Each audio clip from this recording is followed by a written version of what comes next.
So the other day I was hanging out with the guys and we were like, let's watch The Atom Project, cause it's a new movie and it's out on Netflix now. Now, we were in party mindset mode meets shit talking mode because we just finished a game of Mario Party. So throughout the movie, we were pretty much just talking shit the entire time. Cause what can I say, it didn't make a good first impression. So we tore the movie apart. But I felt like if I'm really gonna get my true thoughts out there, I am gonna have to just sit down and watch it. So that's what I did. I just watched the movie for a second time, and now here are my thoughts.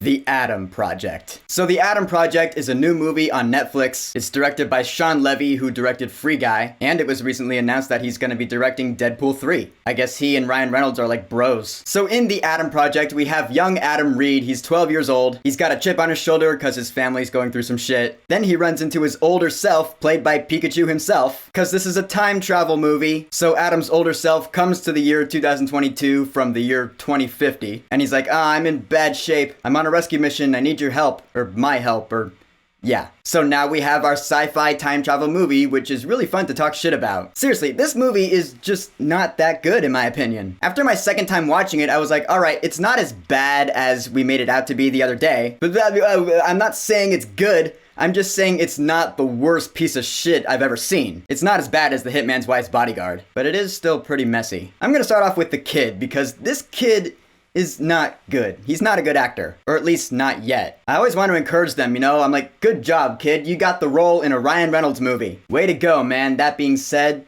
you're still not good. The problem with his character is that he acts like an adult. He doesn't act like a kid. Like his first couple scenes in the movie, I was like, no 12-year-old kid talks like that. And not only does he act like an adult, but he acts like Ryan Reynolds as an adult. Which you would think would make sense, cause yeah, he plays younger Ryan Reynolds in this movie. But the writers seem to have forgotten this thing that happens in life called growth. You really think that is how Ryan Reynolds acted when he was 12? Because I'm pretty sure that's not the case. So the way this kid was acting, I was like, I don't buy it. It's been proven by now, whenever you have a kid in a movie trying to act like an adult, it doesn't work. Need I remind you of A Wrinkle in Time?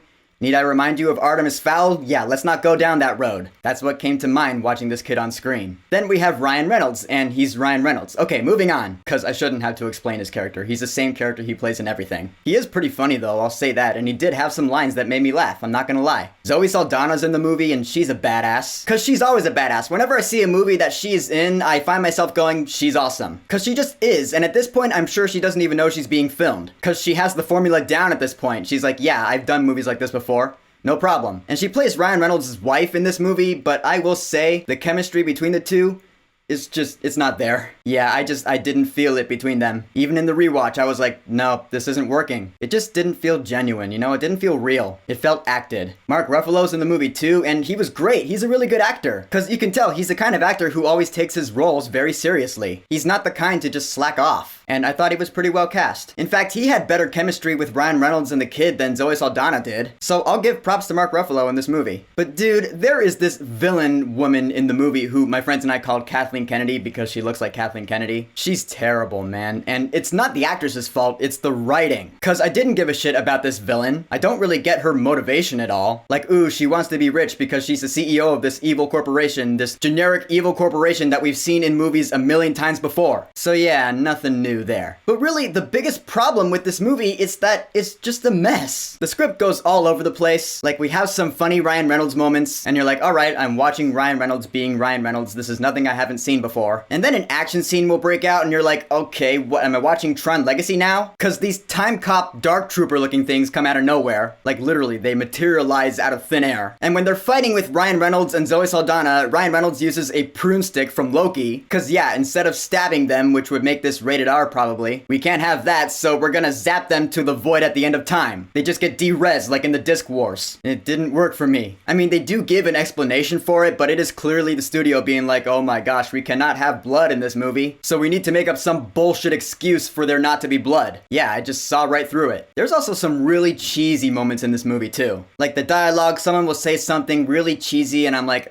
boo. One moment in particular, towards the end, the kid makes a reference to another Ryan Reynolds movie, and I was like, that is so many points off. That's terrible. I get it, you're trying to throw in Easter eggs and be lighthearted and fun, but I don't know, something about the delivery just did not stick the landing. It was quite bad. And it's not just that moment, there are moments like that pretty much throughout the whole movie. There are lines where the actor might as well have just turned to the camera and be like, see what I did there, audience? Yeah. I mean, there were some emotional moments in this movie that did land with me upon rewatch, I'm not gonna lie. Like, actually sitting down and watching it, I was like, alright, this scene, I get it. And it actually does do its job. Alright, I'll give it credit. And like I said, there were also some funny moments. Cause I mean, Ryan Reynolds, even if he's in the worst piece of shit, he will still have some lines that do have you laughing out loud because just his delivery, he's really funny. There's one line he had in the movie that had me and my friends dying laughing. He's talking about his younger self and how annoying he is, and he's like, don't you just want to hold him underwater until the bubbles stop? We cracked up at that because the delivery was just perfect. But really, these hard-hitting emotional scenes or really funny moments are just far and few between. They are outweighed by the many scenes in this movie that did not land because the plot is just a mess. It's convoluted. As for the music, the score was composed by Rob Simonson, and it was pretty much generic action movie score, nothing special. I won't be listening to it ever again. Really, my big hang-up in this movie when it comes to the music is the songs. The licensed songs, they're all classic rock. And don't get me wrong, I love classic rock. I grew up on classic rock. Spencer Davis, Pete Townsend, Boston. But a couple problems. A, there was really no given story-based reasons for these songs to even be in the movie at all. No character in the movie ever says, oh yeah, I know that song, it's a great song. So why are these songs in the movie? I don't know, maybe the director just likes them. And B, and this is actually a problem I have just in general, I always take points off of movies when the same song is used twice. Because the first time you're like, alright, yeah, good song. But then when it shows up again later on in the movie, I'm like, we already heard this song once. I don't know, just can't the director use something else here? Maybe that's just a problem that I have, but